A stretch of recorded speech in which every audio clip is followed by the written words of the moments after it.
I pulled my car up to the abandoned Danvers State Hospital, cutting the engine as the massive brick structure came into view through the trees.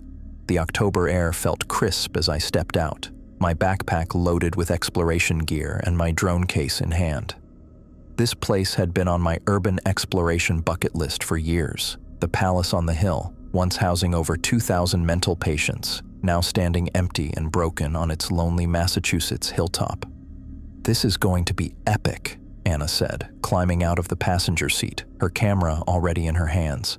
Her blonde ponytail bobbed as she took in the enormous building, her blue eyes wide with excitement. "Look at those Gothic spires." Rick emerged slowly from the back seat, his face already showing the discomfort he never bothered hiding during our trips. "It's getting late," he said, checking his watch. "Maybe we should come back earlier tomorrow." I'd known Anna since college. We shared the same passion for documenting forgotten places. Rick was a more recent addition, her boyfriend of 8 months who tagged along mostly to keep an eye on her. He never said it outright, but his face always told the story. He hated these explorations. "We've got at least 4 hours of daylight," I said, securing my beanie over my brown hair. "That's plenty of time to get some good footage." The main building stood like a monument to decay. 8 stories of red brick with broken windows that gaped like missing teeth. Sections of the roof had collapsed, and nature was reclaiming the grounds with tall grass and young trees pushing through the old walkways. I'd researched this place thoroughly, built in the late 1800s, closed in the 1980s, and left to rot ever since. The perfect location for my channel. As we walked toward the main entrance, our footsteps crunched on gravel and broken glass. Rick stayed close to Anna, his eyes darting around as if expecting someone to jump out and arrest us for trespassing. His hands wouldn't stay still, constantly adjusting his jacket zipper or running through his neatly trimmed dark hair. "You okay, Rick?" I asked, though I knew the answer. "Yeah, fine," he mumbled unconvincingly. "Just don't like the idea of asbestos and whatever else is floating around in there." Anna looped her arm through his. "We brought masks, remember? And we're not staying overnight or anything." The entrance loomed ahead, massive wooden doors that looked like they belonged in a medieval castle rather than a hospital. I expected them to be locked or barricaded, but when I pushed against one, it swung open with a long, low creak that echoed through the empty building. "That was easy," I said, stepping into the darkness. The lobby hit all my senses at once.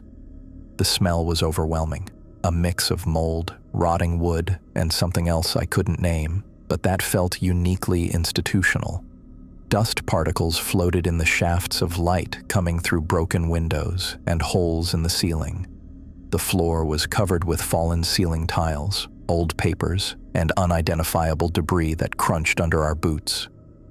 "Check out the walls," Anna whispered, her camera already clicking. Every available surface was covered with graffiti, some basic tags, but others more complex. What caught my eye were the strange symbols scratched and painted across sections of the walls. Some looked random, like patients might have carved them during their stay. Others appeared more deliberate, circles with lines through them, triangles with eyes, and symbols I didn't recognize from any alphabet I knew. "Those don't look like regular graffiti," I said, running my hand over a particularly deep carving. Rick stood in the center of the lobby, as far from the walls as possible. "Can we just take a few pictures and go? This place gives me the creeps." Anna was already moving deeper into the room, photographing an old reception desk where rusted metal objects lay scattered. Scissors, what looked like medical instruments, and parts of bed frames. A wheelchair sat in one corner, one wheel missing, looking like it had been there since the hospital closed. "The architecture is amazing," she said, pointing her camera upward to capture where the grand staircase curved to the second floor. "Even falling apart, you can see how impressive it once was." I set my backpack down and took out my drone, a custom model I'd upgraded specifically for indoor exploration. "So I've been thinking about the best way to cover this place," I said, running through my pre-flight checks. "This building is huge. The main structure alone is over 700 feet long. Anna nodded, switching lenses on her camera. What are you thinking? We should split up, I suggested. You and Rick take the west wing. I'll fly my drone through the east wing. We can cover twice as much ground before it gets dark. Rick immediately shook his head. No way. We should stick together. What if someone gets hurt? What if there are squatters or something? I've been doing this since I was 16, I reminded him. The building's been abandoned for decades. The only people who come here are explorers like us. Anna looked between us, then settled her gaze on Rick. It makes sense to split up, she said gently. I want to focus on the patient wards in the west wing anyway. Those rooms will have the best lighting right now. Rick's face fell. I knew he hated being outvoted, especially by Anna, but he nodded reluctantly. Fine, but let's meet back here in 2 hours, no matter what. Deal, I said, powering up my drone. The soft whirring of its rotors seemed almost offensive in the silence of the asylum. I'll start with a sweep of the main corridors, then check out the operating rooms on the east side. Anna slung her camera bag over her shoulder and grabbed Rick's hand. Come on, she said, pulling him toward the west corridor. I read that the female wards had these beautiful arched windows. Should make for some great shots with the afternoon light. As they walked away, I heard Rick muttering something about tetanus and collapsed floors. Anna's laugh echoed down the hallway, bouncing off the peeling walls and returning distorted. I turned to the east wing, my drone controller in my hands. The hallway stretched ahead, dark and uninviting. Water stains marked the ceiling where rain had found its way inside, and doors hung from broken hinges, revealing glimpses of rooms beyond. Let's see what secrets you're hiding, I said to the empty building, sending my drone forward into the darkness. I guided my drone through the dimly lit corridors of the east wing, watching the live feed on my controller screen. The little machine hummed softly as it moved, its lights casting eerie shadows on the peeling walls. I'd modified this drone specifically for indoor exploration, added LED lights, extended battery life, and a better camera with night vision capabilities. The investment had paid off countless times already. The asylum's east wing was a labyrinth of narrow hallways and small rooms that must have once housed patients. My drone's camera revealed overturned metal bed frames, scattered papers, and broken furniture. Water damage had warped the wooden floors, and in some places, entire sections of ceiling had collapsed. That's going on the channel for sure, I muttered to myself as the drone captured footage of a room where someone had arranged broken chairs in a perfect circle, as if setting up for a ghostly group therapy session. I navigated deeper into the building, following a long corridor that seemed to lead toward what might have been the medical treatment area. The walls here were covered with more of those strange symbols I'd noticed in the lobby, circles with lines through them, triangles containing eyes, and other shapes that looked almost like letters from some unknown alphabet. Some were clearly fresh graffiti, painted in bright colors by recent visitors. Others appeared much older, deeply carved into the plaster and wood. As I turned a corner with the drone, the feed showed a larger space opening up ahead. Tiled walls and drains in the floor suggested it had been some kind of operating theater or treatment room. Medical equipment lay scattered and rusted. An examination table sat in the center, its leather restraints still attached.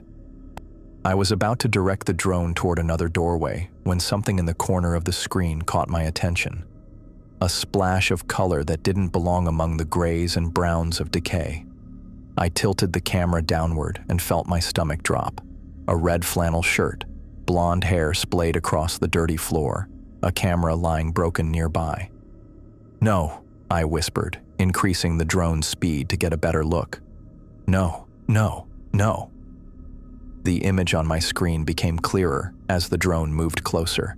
Anna lay motionless on the floor, her neck bent at an angle that was obviously wrong.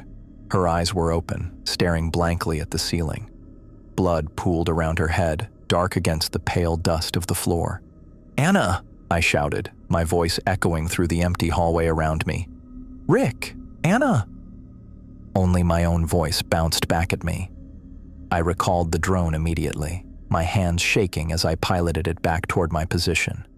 While waiting for it to return, I kept shouting their names, hoping against hope that what I'd seen was somehow a mistake. "Rick, can you hear me? Anna." My calls grew more desperate with each echo that returned unanswered. The drone finally reached me, and I caught it, barely taking time to power it down before shoving it into my backpack. I needed to get to that operating room. I needed to see for myself.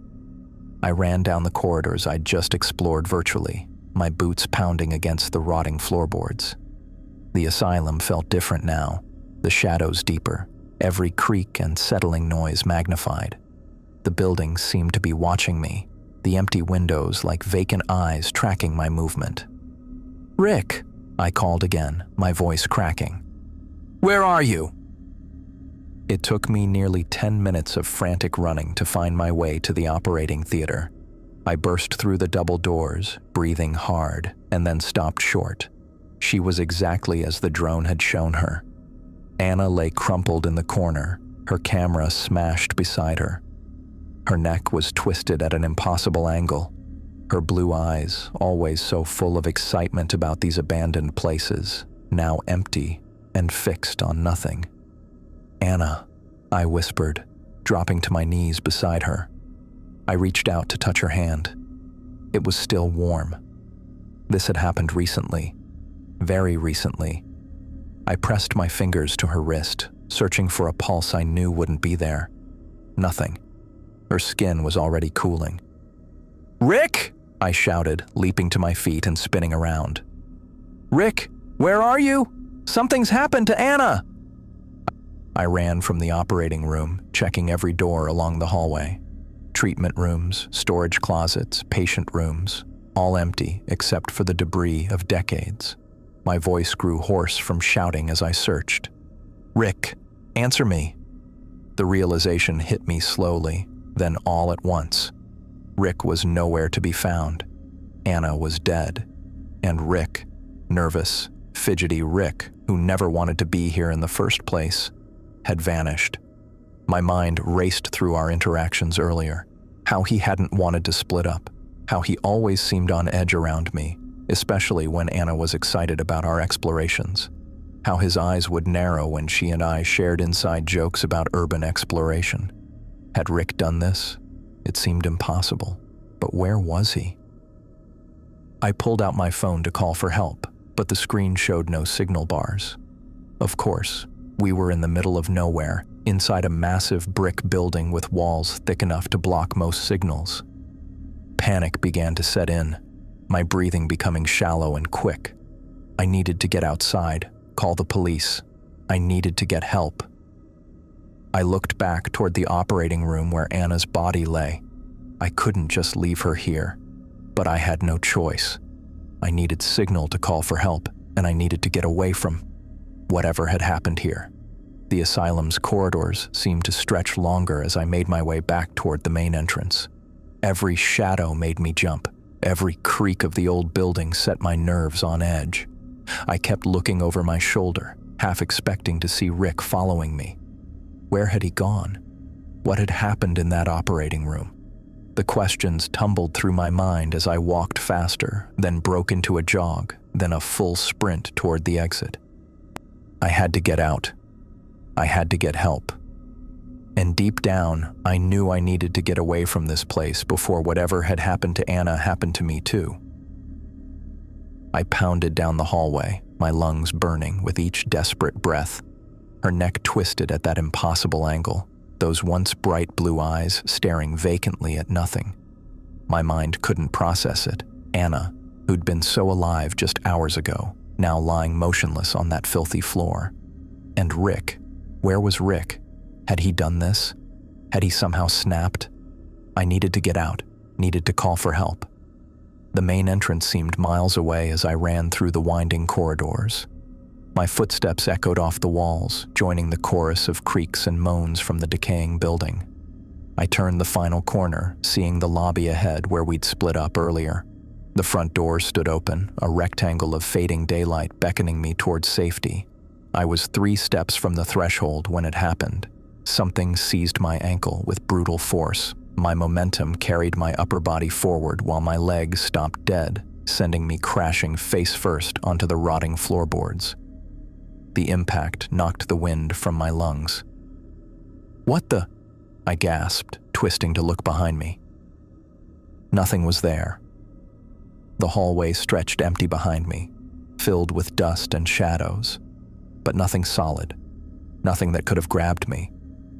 Yet the pressure around my ankle remained, squeezing with such strength that I felt the bones grinding together. My phone slipped from my pocket, skittering across the floor and disappearing into the shadows. Before I could react, the invisible grip yanked me backward. My fingers clawed at the floorboards, catching splinters as I was dragged away from the exit. "Help!" I screamed, though I knew no one could hear me. "Somebody help me!" My nails broke against the wood as I fought for purchase. The force pulled me past the staircase, down a corridor I hadn't explored. My backpack with the drone caught on a broken doorframe, ripping off my shoulders and staying behind as I continued my unwilling journey deeper into the asylum. The dragging stopped suddenly in a large room I hadn't seen before. Old metal bed frames lined the walls, their mattresses long gone. Rusty restraint cuffs still hung from several of the frames. Medical cabinets with shattered glass doors stood against one wall. This must have been a patient ward. I scrambled to my feet, spinning around to find whatever had dragged me here. The room remained empty, except for the abandoned furniture. As I took a step toward the door, the air around me changed. The temperature plummeted so quickly that goosebumps erupted across my skin. My next exhale came out as a cloud of vapor. "Is someone here?" My voice shook. "Rick, this isn't funny." A slight shimmer appeared near one of the beds, like heat rising from pavement on a summer day. The shimmer took form gradually. A woman in an old-fashioned nurse's uniform, complete with the pointed white cap. Her uniform was stained with dark patches that looked horribly like dried blood. Her face came into focus last, pale, gaunt, with empty eyes that stared right through me. More figures materialized around the room. A man in a doctor's coat from another era, holding a clipboard. 2 more nurses pushing an ancient medical cart loaded with instruments. An orderly with massive hands and a blank expression. All of them moved with purpose, as if performing tasks they'd done countless times before.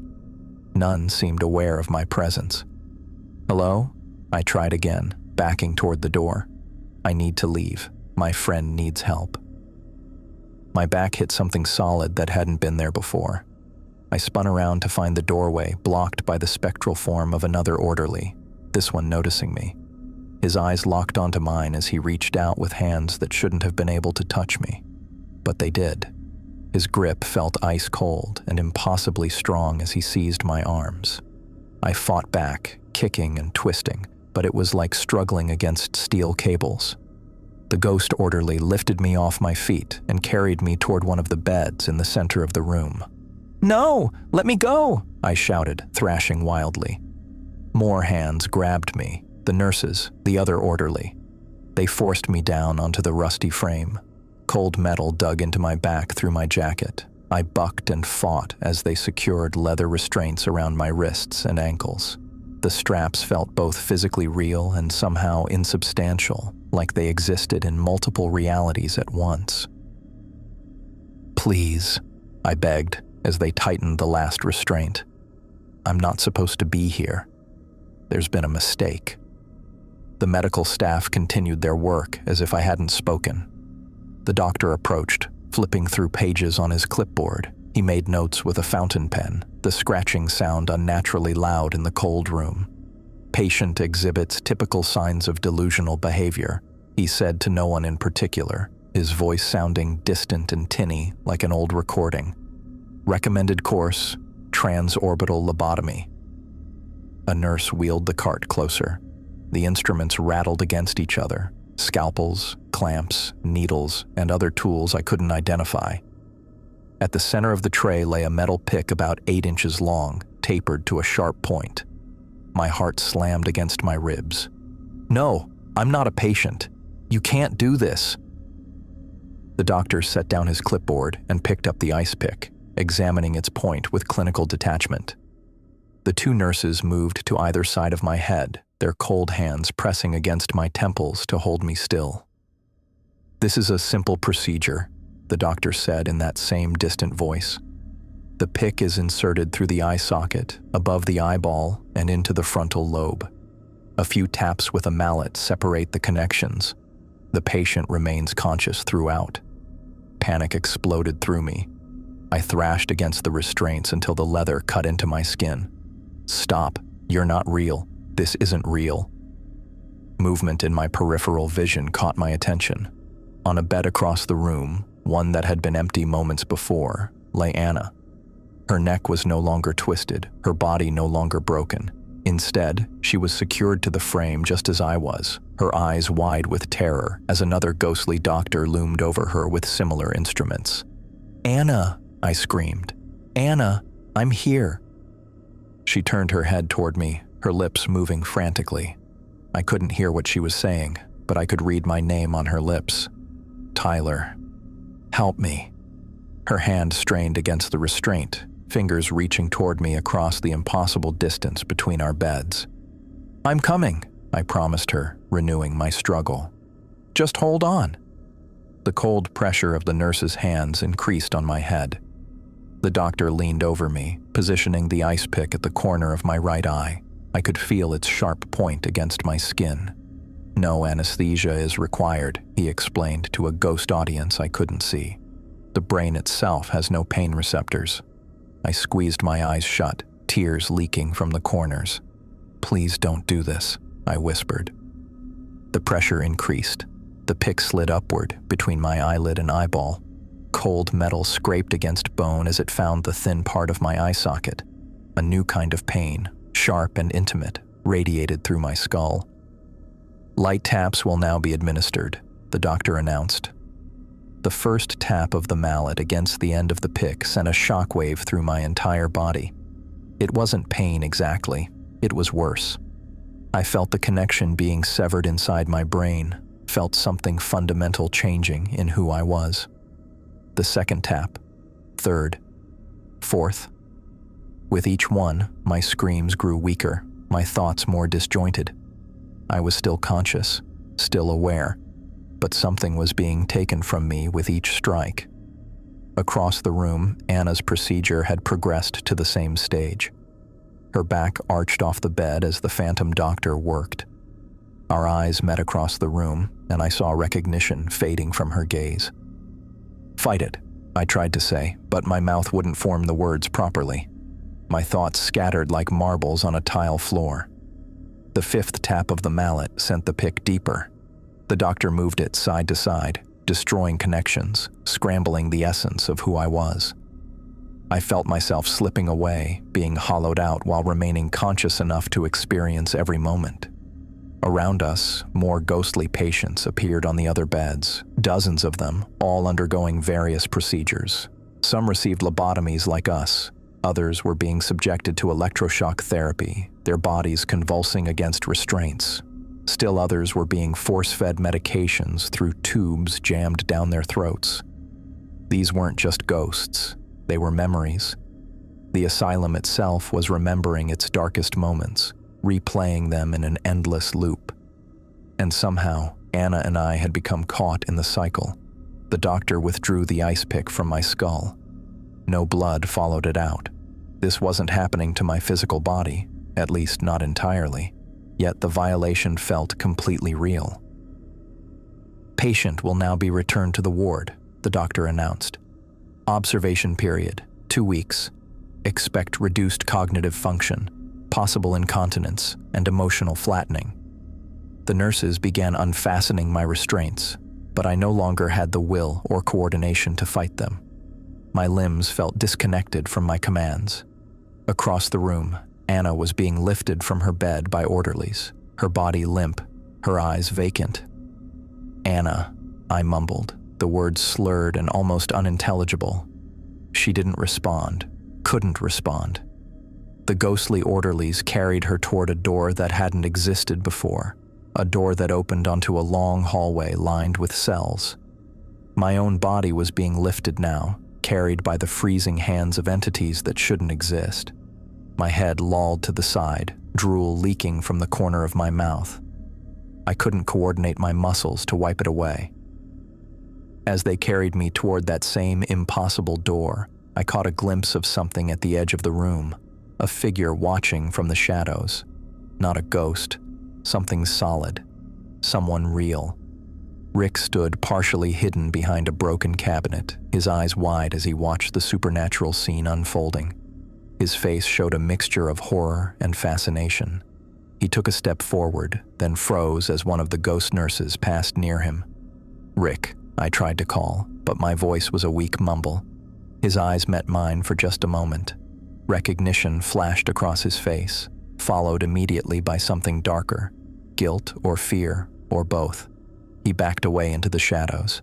The orderlies carried me through the door that shouldn't exist, into the patient ward beyond. The cells lining the hallway were tiny, with barred windows in the doors. Through some of them, I glimpsed the faces of other victims, some ghostly, some seemingly as real as me, all wearing the same vacant expression I could feel settling onto my own face.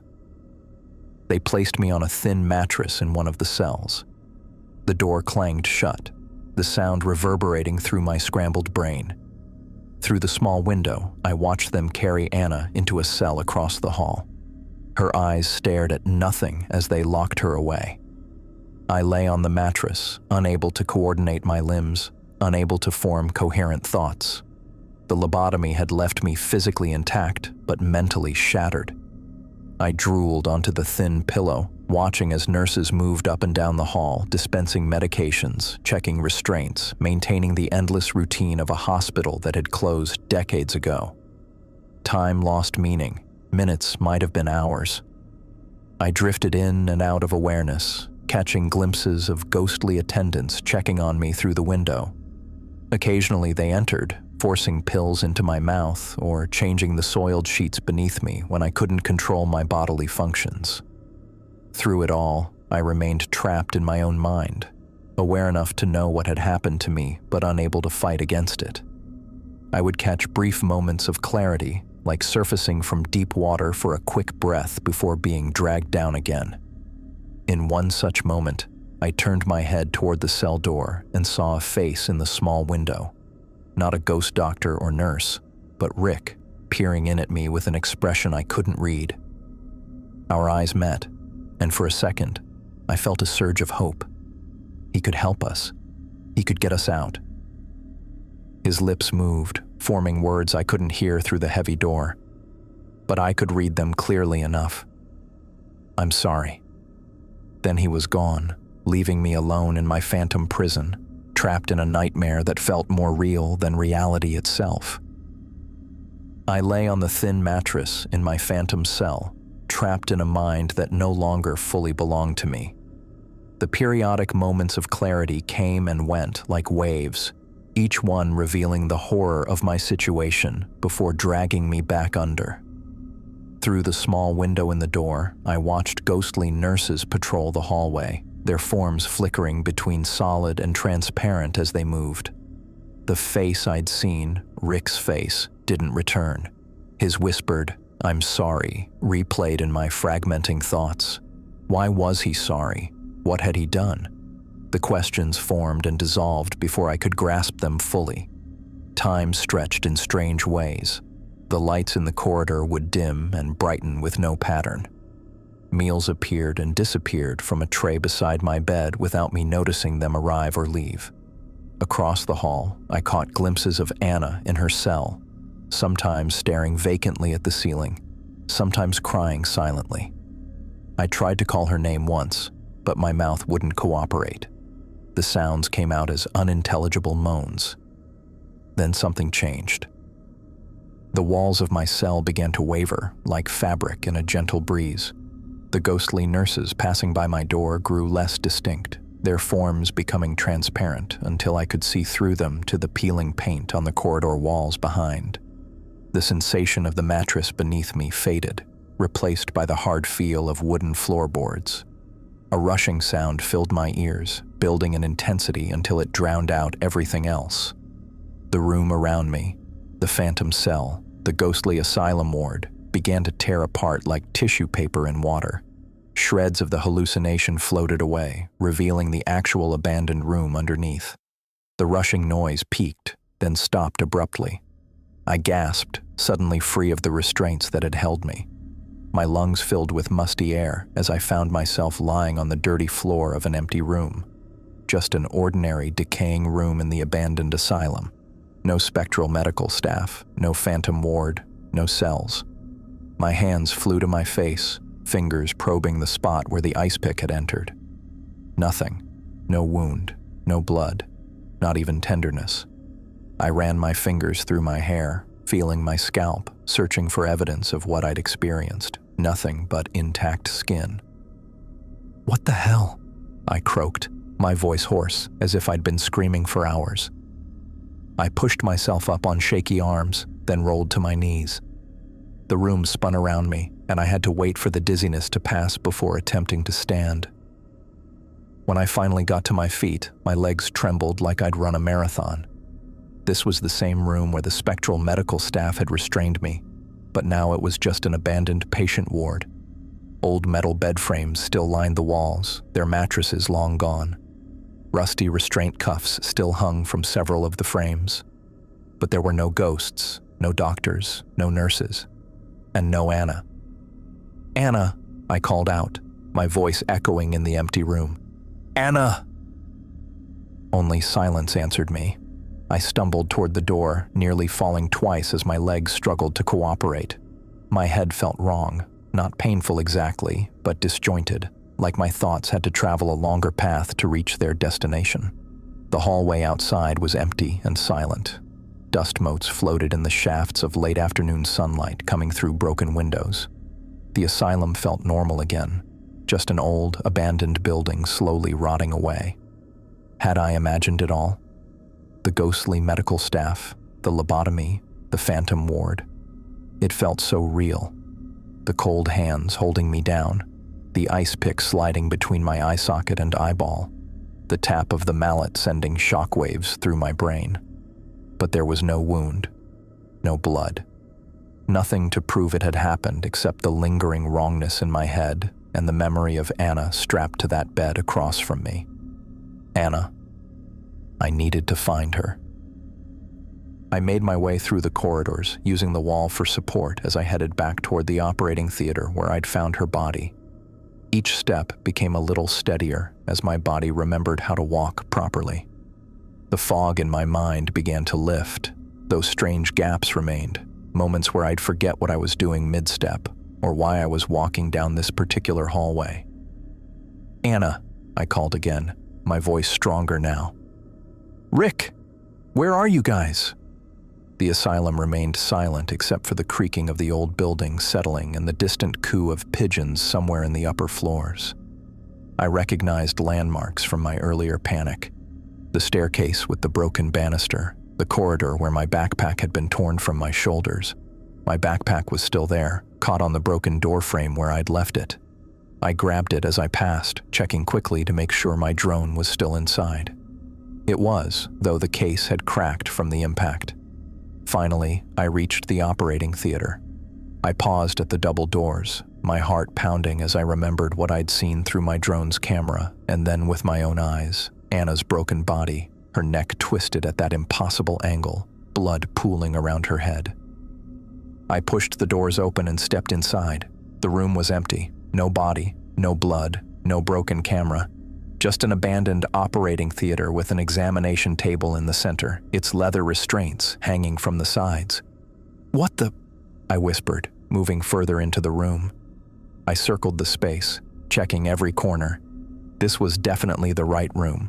The same tiled walls, the same examination table, the same medical cabinets against the far wall. But there was no sign that Anna had ever been here. No sign that she had died here. I crouched down where I'd seen her body, running my fingers over the dusty floor. The dust was undisturbed except for my own footprints. No blood, no indication that anyone had lain here. "I saw her," I said to the empty room. "She was right here." I checked her pulse. A terrible thought formed in my mind. What if none of it was real? What if I was losing my grip on reality? Maybe we had come to this asylum and I had some kind of mental break. Maybe Anna and Rick were somewhere else in the building, looking for me, worried about why I'd wandered off. Or what if something worse was happening? What if the asylum itself was playing with my mind, making me see things that weren't there? I stood up, my legs steadier now, and turned toward the door. I needed to find Anna and Rick. I needed to make sure they were okay. I needed to know what was real. That's when I heard it, footsteps in the corridor outside. Heavy, dragging footsteps moving slowly toward the operating theater. "Hello?" I called out. "Anna? Rick?" The footsteps stopped just outside the door. I took a step closer, ready to rush out and find whoever was there. The door swung open. Rick stood in the doorway, and the sight of him stopped me cold. His clothes were covered in dark stains that could only be blood. His normally neat hair was wild and matted, but it was his eyes that truly terrified me. Wide and unfocused, moving independently of each other, like each eye was looking at something different. He moved into the room with jerky, uncoordinated steps, as if he wasn't fully in control of his own body. His head twitched to the side at an unnatural angle, then snapped back. "Rick," I managed, backing up a step. "What happened to you? Where's Anna?" He stared at me for a long moment. His mouth opened and closed several times before any sound came out. When he finally spoke, his voice was wrong, deeper than normal, with a strange echo quality, as if multiple voices were speaking just slightly out of sync. "She's gone," he said, his words slurring together. "I took care of her." A chill ran through me. "What do you mean you took care of her? Rick, where is she?" He took another jerky step forward. His hands were caked with dried blood. "I killed her, Tyler," he said, his voice shifting between his normal tone and that deeper, echoing quality. I put my hands around her neck and I twisted until I heard it snap. The admission hit me like a physical blow, knocking the air from my lungs. Even though I'd seen her body, even though I'd suspected Rick might be responsible, hearing him say it made it real in a way nothing else had. "Why?" I whispered, continuing to back away until I bumped into the examination table. "Why would you do that?" Rick's head snapped to the side again, then slowly rotated back. A smile spread across his face that didn't look like his own, too wide, showing too many teeth. "It wasn't me," he said, his normal voice breaking through momentarily. "I mean, it was my hands, but I couldn't stop it." His face contorted with what looked like genuine anguish. "Something got inside me, Tyler. When we split up, I started hearing whispers. The walls were talking to me." He took another unsteady step toward me. I moved around the examination table, keeping it between us. "Anna was taking pictures in one of the rooms in the West Wing," Rick continued. "Beautiful arched windows, just like she wanted. I was watching her, trying to ignore the whispers, when something cold moved through me, like someone walking through my body and staying there." His eyes focused on me briefly, a flash of the real Rick showing through. I tried to fight it. I swear I tried, but it was too strong. It pushed me into the back of my own head and took control. His voice broke. I watched my own hands reach out. I felt my fingers close around her neck. I heard her say my name, confused at first, then scared. And then, his voice cut off abruptly. The operating theater felt colder suddenly. I could see my breath fogging in the air between us. "Where is she now, Rick?" I asked, my voice steadier than I felt. "What did you do with her body?" Rick's face went blank for a moment, then that terrible smile returned. "It told me to hide her. Said you couldn't find her or you'd try to leave. Said we all need to stay here now." He lunged suddenly across the table, his movements faster than should have been possible. I barely managed to dodge to the side as his bloody hands grabbed for me. He crashed into a medical cabinet, sending rusty instruments clattering to the floor. "Rick, listen to me," I said, keeping my distance. "Whatever's happening here, we need to get out. We need to get help." He turned to face me, his movements becoming more fluid, more controlled, which somehow made them more terrifying. "No one leaves," he said, and now the echo in his voice was stronger, the deeper tones drowning out Rick's natural voice. "This place has been too empty for too long. It needs new patients. It needs you, Tyler." "That's not Rick talking," I said, more to myself than to him. "Who are you? What do you want?" Rick's head tilted at an angle that looked painful. "We are what remains. The doctors, the nurses, the patients. All the pain and fear and rage that soaked into these walls over decades. We've been waiting for someone to notice us again." I edged toward the door, trying to keep as much distance between us as possible. "And Anna? Why did she have to die?" "She saw too much," Rick said, his voice almost completely overtaken by the deeper tones now. "Through her camera lens, she could see us even when we didn't want to be seen. She had to be stopped." I was nearly at the door now. If I could just get past him, maybe I could find my way out this time. "And me?" I asked, trying to keep him talking. "Why show me all of this? The ghosts? The lobotomy?" Rick's smile widened further, stretching his face in a way that didn't seem physically possible. "Because you're special, Tyler. You've been documenting forgotten places for years, giving voices to the voiceless. We want you to tell our story." I made a break for the door, but Rick moved with that unnatural speed again, blocking my path. Up close, I could see that his eyes had changed. The pupils were dilated so widely that there was almost no iris visible. "You're not leaving," he said, raising his blood-covered hands. "None of us are leaving. This is where we belong now."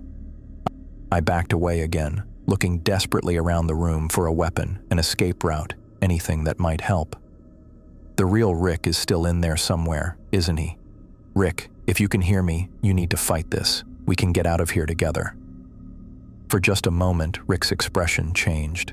The unnatural smile faltered and his eyes focused properly.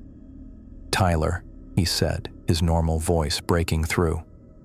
"I'm sorry. I'm so sorry about Anna. I tried to stop it, but I couldn't." His face contorted with pain, and he clutched at his head. "It's still here, inside me. I can feel it." "Fight it, Rick," I urged. "We need to get out of this place. It's doing something to both of us." He looked up at me, and I saw tears cutting clean tracks through the grime on his face. "I don't think I can fight it anymore," he whispered. "It's too strong. It wants you too, Tyler. It wants all of us to stay." Before I could respond, Rick's expression changed again. The unnatural smile returned, and his eyes unfocused. When he spoke next, his voice had fully transformed into that deeper, echoing tone. "No more talking," he said. "Time to join us properly." He lunged at me. I barely managed to duck as Rick lunged at me, his fingers grazing my neck as I twisted away. His body crashed into the medical cabinet behind me, sending rusty instruments clattering across the floor. I didn't wait to see if he'd recover quickly. I bolted for the door, heart hammering in my chest. "You can't leave!" Rick's voice bellowed behind me, that terrible layered quality making it sound like multiple people were screaming at once. "Nobody leaves!" I sprinted down the corridor, past rooms filled with decades of decay. The floorboards creaked and groaned under my frantic footsteps. I glanced back to see Rick emerging from the operating theater, moving with that unnatural speed that didn't belong to the Rick I knew. "Think, Tyler," I gasped to myself as I ran. "Main entrance. Get to the main entrance." I skidded around a corner and came face to face with a dead end, a hallway I didn't recognize, blocked by a partial ceiling collapse. Before I could backtrack, heavy footsteps pounded behind me. I spun around to see Rick charging down the corridor, his movements jerky and wrong, like a marionette controlled by an unskilled puppeteer. "We belong here now," he growled, that terrible smile still stretching his face. "All of us." I backed up against the debris pile, looking frantically for an escape route. There was a small gap near the top of the collapse, maybe just big enough for me to squeeze through. "Rick, please." I tried one more time. "I know you're in there somewhere. This isn't you." His head tilted at that painful angle again. "Rick is just a passenger now," the voice said. "This is who we've always been." He lunged at me again. I grabbed a broken chair leg from the debris pile and swung it desperately. The wood connected with his shoulder, but he barely flinched. His hands found my throat, fingers digging into my windpipe with shocking strength. Spots danced in my vision as I fought for air. I clawed at his hands, trying to break his grip, but his fingers might as well have been steel cables. His eyes bored into mine, and I saw nothing of my friend in them, just empty darkness that seemed to go on forever. With the last of my strength, I brought my knee up hard between his legs. Rick's grip loosened just enough for me to shove him back and gasp a breath. I scrambled up the debris pile, ignoring the jagged edges that tore at my hands and clothes. I squeezed through the gap at the top, feeling my backpack catch on something. I yanked it free and tumbled down the other side, landing hard on my shoulder. Pain shot through my arm, but I forced myself to get up and keep moving. Behind me, I heard Rick smashing through the debris pile rather than climbing it, wood and plaster exploding outward as he forced his way through. I found myself in an unfamiliar part of the asylum, wider corridors with more patient rooms. Signs on the wall indicated I was in the West Wing now.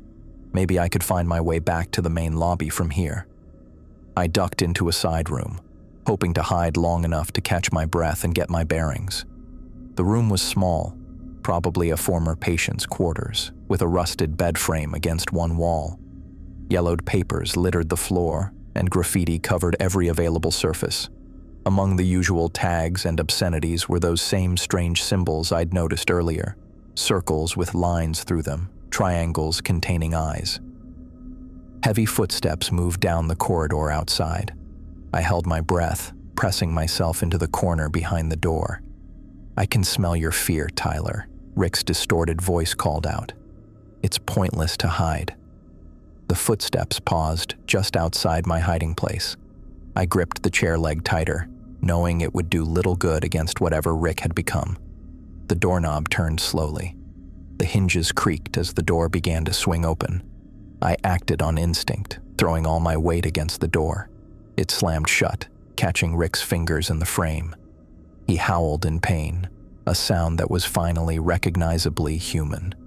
I held the door closed with my shoulder while fumbling with the old lock. It was rusted but still functional.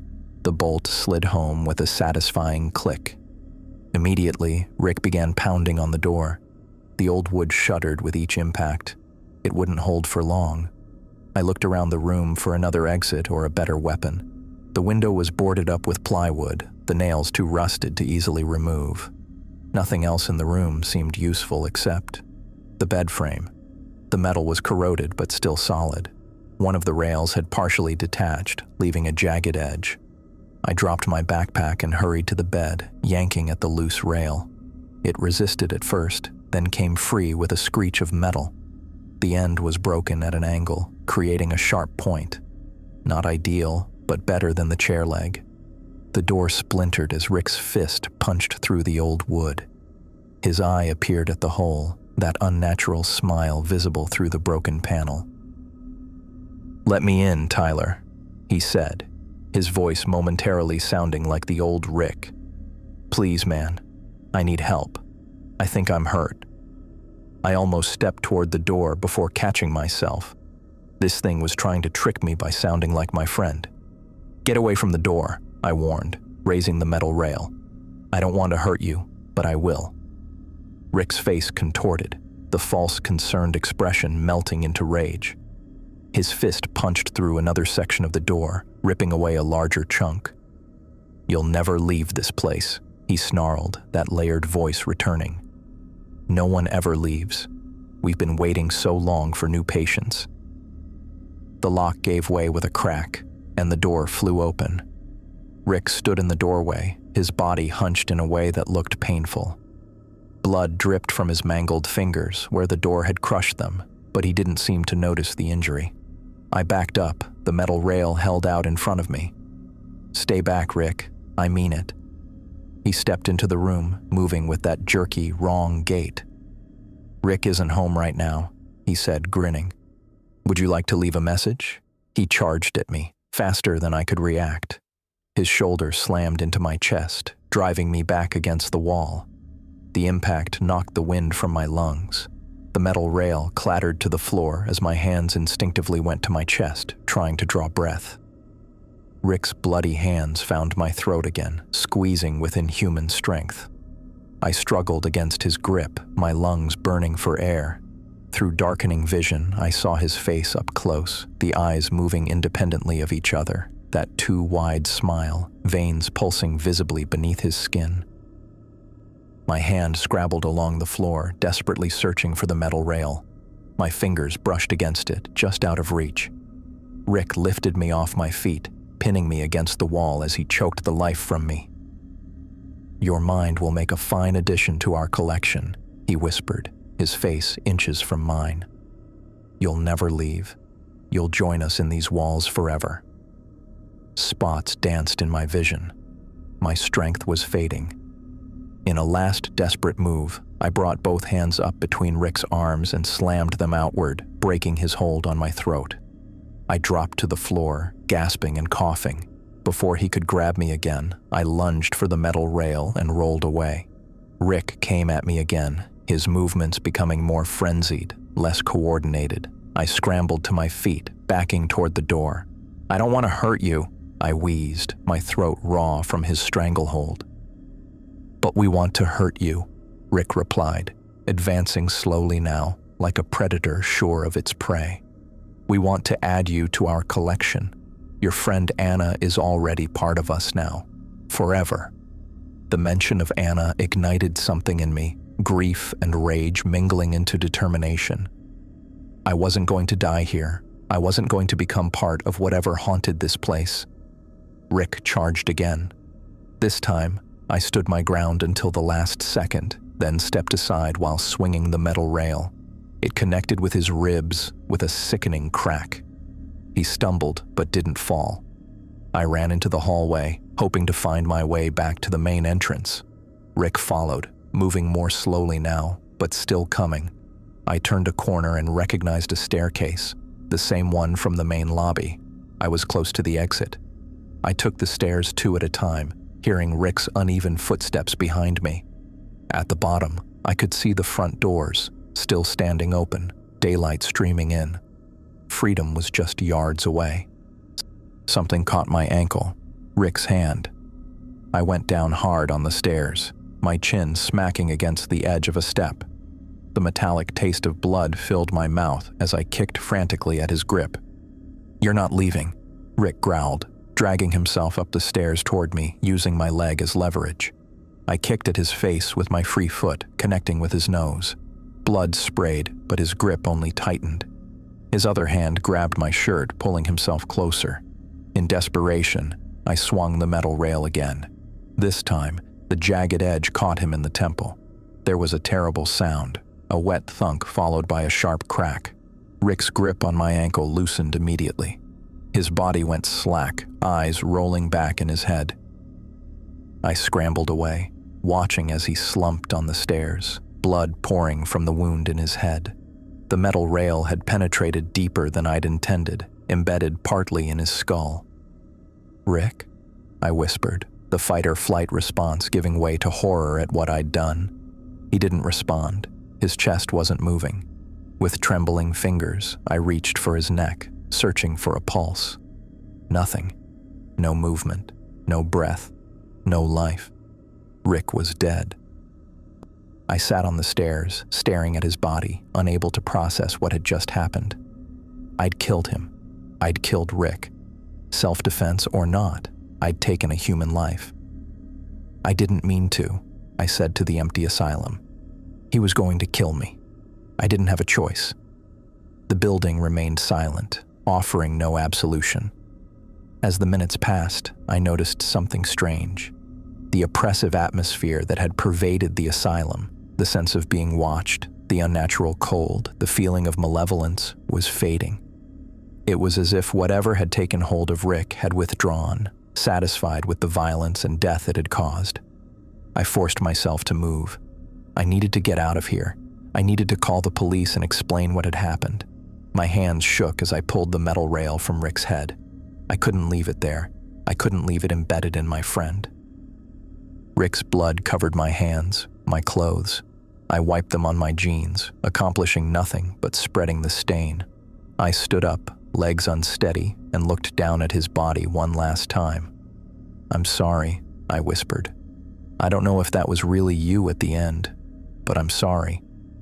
I grabbed my backpack from where I'd left it and made my way down the remaining stairs to the lobby. The front doors still stood open, the late afternoon sunlight casting long shadows across the dusty floor. This time, nothing grabbed my ankle. Nothing whispered from the walls. Nothing stopped me from stepping over the threshold into the fresh air outside. I didn't look back as I walked away from Danvers State Hospital. I kept expecting to feel something pulling me back, trying to keep me there, but there was nothing. Just the sound of my own footsteps crunching on gravel and dead leaves. I walked faster, then broke into a run, putting as much distance between myself and that building as possible. I ran until my lungs burned and my legs threatened to give out, finally stopping at the road that led away from the asylum grounds. I leaned against a tree, trying to catch my breath and figure out what to do next. My phone was lost somewhere in the asylum. I had no way to call for help. The only option was to walk until I found someone. 20 minutes later, I heard the sound of an approaching car. I stepped out onto the road, waving my arms frantically. The car, an older model sedan, slowed to a stop beside me. The driver's window rolled down, revealing an elderly man with silver-white hair and kind eyes behind wire-rimmed glasses. His expression changed from curiosity to alarm as he took in my bloodied appearance.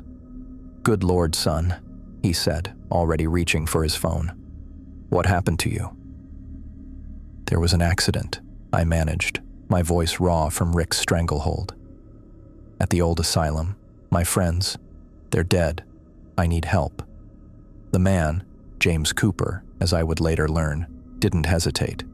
He unlocked the passenger door.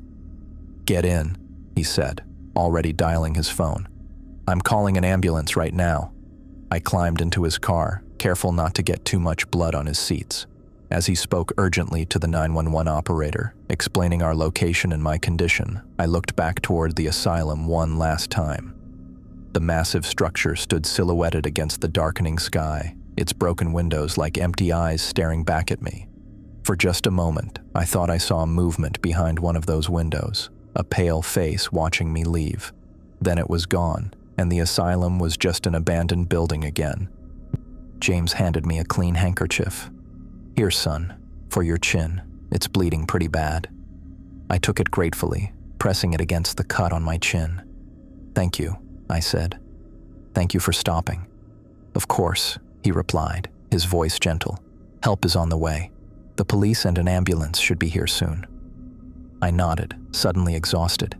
The adrenaline that had kept me going was fading, leaving behind the full weight of what had happened. Anna was dead, Rick was dead, and I had killed him. "Can you tell me your name?" James asked, watching me with concern. "Tyler," I said. "Tyler Harrison." "Well, Tyler," he said, "you're safe now. Whatever happened back there, you're safe now." I wished I could believe him, but as police sirens wailed in the distance, I wasn't sure I'd ever feel safe again. The things I'd seen in that asylum, real or hallucination, would stay with me forever. And I knew that explaining what had happened would be almost impossible without sounding completely insane. How could I tell them about ghostly doctors performing lobotomies, about Rick being possessed by the asylum itself, about Anna appearing and disappearing? They'd lock me up in a different kind of institution. So as the first police car pulled up beside us, I made a decision. I would tell them what they could verify, that Rick had killed Anna and then attacked me, forcing me to defend myself. The rest, the supernatural horror that had unfolded in that asylum, would remain my burden to carry alone. The fluorescent lights of Danvers General Hospital buzzed overhead as a nurse cleaned the cut on my chin. She worked methodically, dabbing antiseptic that stung like fire against the raw wound. I barely flinched. After what I'd experienced at the asylum, physical pain seemed almost trivial. "This needs a few stitches," she said, reaching for a suture kit. "Try to hold still." I nodded silently, my eyes fixed on the institutional green wall beyond her shoulder. The room smelled of disinfectant and latex, clinical and sterile, nothing like the musty decay of Danvers State Hospital. Yet somehow, I found myself almost missing that smell. At least there, things made a twisted kind of sense. Here, in this rational world of medicine and procedure, I felt like I was the one who didn't belong. The nurse finished stitching my chin and moved on to the cuts on my hands. They were defensive wounds, she had noted clinically in my chart. Evidence that supported my story, the version I could tell anyway. Outside my curtained treatment area, I heard the steady rhythm of hospital life. Nurses calling to each other, the squeak of rubber-soled shoes on linoleum, the distant ping of an elevator. Normal sounds that felt alien after the unnatural silence of the asylum, broken only by Rick's distorted voice. "Detective Martinez will be in to speak with you when I'm finished," the nurse said, wrapping a bandage around my right hand. "She's been waiting." I swallowed hard, my throat still tender from Rick's stranglehold. "How long have I been here?" "About 4 hours." She secured the bandage with medical tape. "You were in shock when they brought you in." 4 hours. It felt like 4 years. Time had stretched and contracted so strangely since we'd entered the asylum that morning. Was it really still the same day? I glanced at the window, seeing only darkness beyond. Night had fallen while doctors examined me, took blood samples, x-rayed my throat to check for damage. The curtain parted, revealing a woman in her early 40s with dark hair pulled back in a tight bun. She wore a crisp pantsuit and carried a small notebook. Her observant eyes swept over me, cataloging my injuries, my posture, my expression. "Mr. Harrison, I'm Detective Sarah Martinez." She displayed her badge briefly. "I'd like to ask you some questions about what happened today." The nurse finished her work and left us alone, the curtain swishing closed behind her. Detective Martinez pulled up a plastic chair and sat facing me. "I know this is difficult," she began, her tone professional but not unkind. "But I need you to walk me through exactly what happened at Danvers State Hospital." I took a deep breath and began the version of events I'd rehearsed in my head, the sanitized account that excluded ghostly doctors and phantom lobotomies. I told her about urban exploration being a hobby of mine, about bringing Anna and Rick to document the asylum for my YouTube channel. I described finding Anna's body through my drone camera, running to confirm what I'd seen, then being attacked by Rick. "He wasn't himself," I said, which was both truth and evasion. "He admitted killing Anna, said he'd strangled her, twisted her neck. When I tried to leave, to get help, he attacked me." Martinez watched me carefully as I spoke, occasionally making notes. "And the metal rail? The one you used to defend yourself?" "It was from a bed frame in one of the patient rooms. I was hiding from Rick, and he broke through the door. I grabbed it as a weapon." I looked down at my bandaged hands. "I didn't mean to kill him. I just wanted to get away." She nodded, expression neutral. "We found both bodies exactly where you described. The evidence so far supports your account of self-defense." Relief washed through me, though it did nothing to ease the crushing weight of guilt. "What about Anna? Did you find—" I couldn't finish the question. Ms. Mitchell's body was recovered from a maintenance room in the West Wing. The preliminary examination confirms death by manual strangulation, consistent with your statement.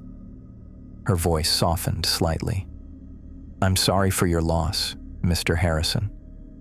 I closed my eyes, a fresh wave of grief hitting me. Anna was really gone. Her bright blue eyes that lit up at the sight of a perfect photo opportunity would never light up again. Her enthusiasm, her artistic vision, her fearlessness, all snuffed out in an abandoned operating room. "Can you think of any reason why Mr. Coleman would want to harm Ms. Mitchell?" Martinez asked after giving me a moment. I opened my eyes, considering the question. Rick never wanted to come on these explorations. He only did it because Anna loved it. He was always on edge, nervous. I thought it was just because he was scared of the places we visited, but maybe.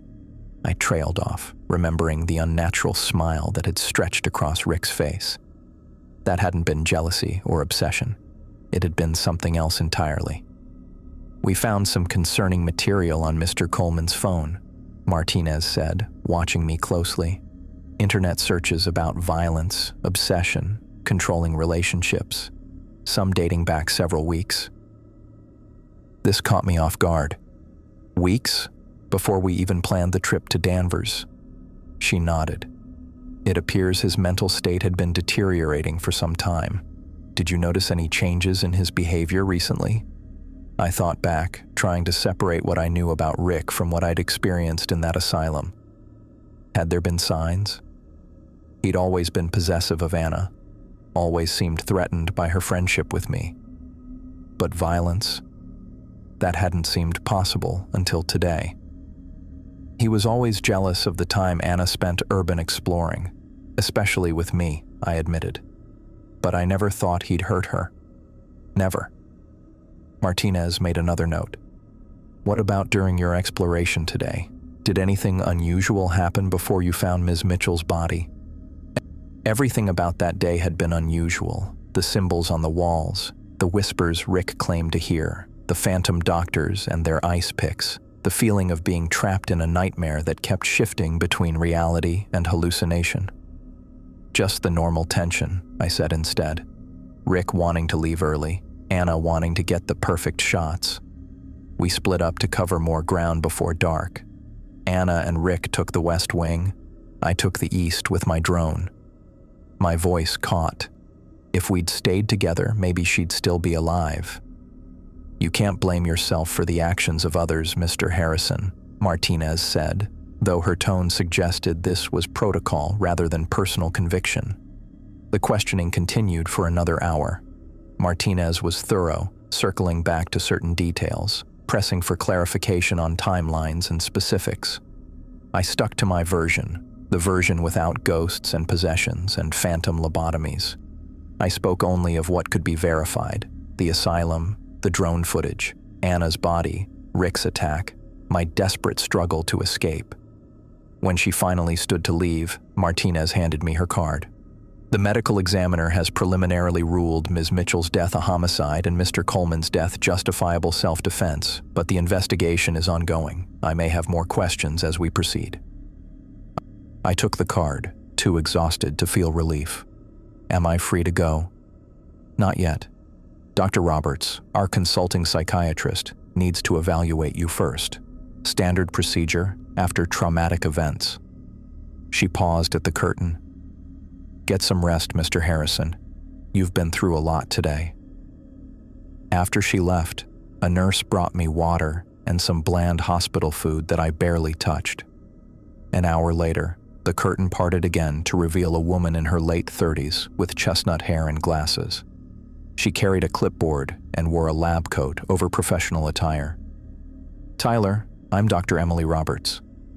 Her voice was calm and measured. I'd like to talk with you about what happened today, if you're up to it. I nodded tiredly. Seems everyone wants to talk about it. She pulled up the chair Martinez had vacated. I understand you've already given your statement to Detective Martinez. I'm not here to investigate the crime. I'm here to help you process the trauma you've experienced. I'm fine, I said automatically. Dr. Roberts gave me a gentle look that said she knew better. You discovered your friend's body, were attacked by another friend who confessed to murder, and were forced to defend yourself with lethal force. By any definition, that's a severely traumatic experience. When she put it that way, it sounded almost normal, horrible, but within the realm of things that happen in the real world. Not like the truth, that an abandoned asylum had somehow possessed my friend, made him kill my other friend, and tried to keep us all trapped there forever. I guess it hasn't really sunk in yet, I admitted. That's common with acute trauma. Sometimes our minds protect us by delaying the full emotional impact. She made a note on her clipboard.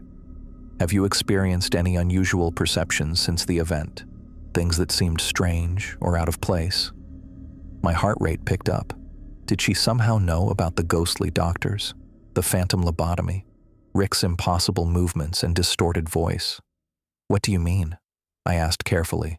After severe trauma, some people experience dissociative symptoms, feeling disconnected from reality, having trouble remembering parts of the event, or even having perceptual disturbances that can seem like hallucinations. Her tone remained clinical, non-judgmental. I hesitated, weighing how much to say. If I told her everything, she'd think I was having a psychotic break. But if I said nothing, I'd be carrying this alone. There were moments when things didn't seem real, I said finally, like I was watching it happen to someone else. And parts of it are foggy, like a bad dream I can't quite remember clearly. She nodded, looking unsurprised. Those are normal responses to extreme stress. Your mind tries to protect you by creating distance from the trauma. For the next hour, Dr. Roberts gently probed my mental state, asking about my sleep, my mood, my support system. I answered honestly where I could, evasively where I couldn't. I didn't mention the lobotomy or the ghostly staff or the way Rick had moved like something was controlling him. But I did talk about the fear, the confusion, the guilt of having killed someone, even in self-defense.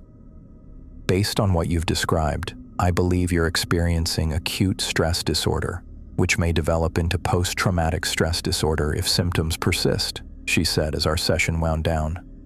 I'm going to prescribe an anti-anxiety medication to help in the short term, and I strongly recommend ongoing therapy. You think I'm crazy? I asked. Not at all, she replied.